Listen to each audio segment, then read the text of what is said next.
Well, welcome back.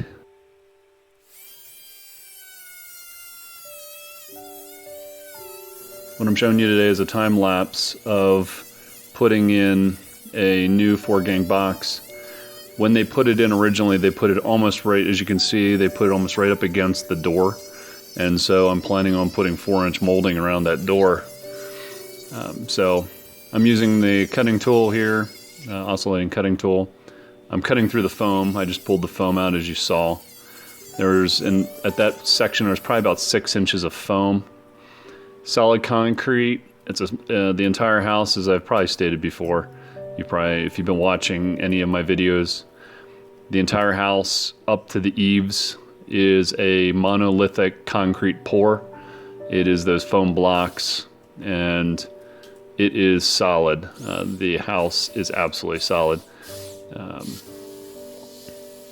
So here you see with the hammer drill, my Milwaukee hammer drill that I found in an estate sale for, I think it was 30 bucks. You can find amazing stuff. What I was doing is I'm just kind of doing some shallow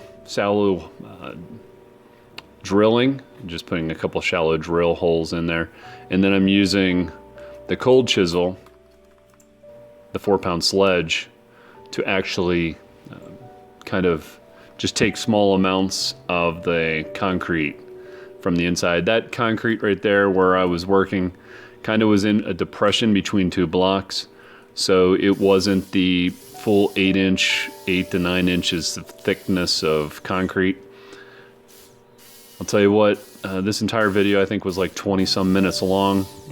I sped it up 4 times and I was beat.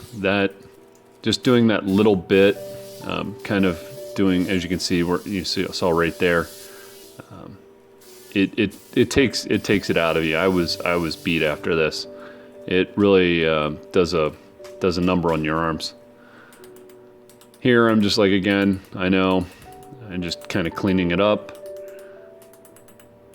I just wanted to show the difference between working on a stick-built house and a monolithic concrete poured house is completely different.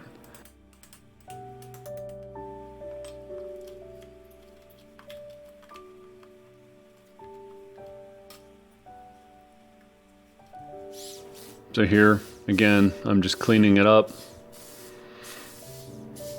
At some point, I'm gonna get my shop vac, sweep it out, clean it up a bit, do some dry fits.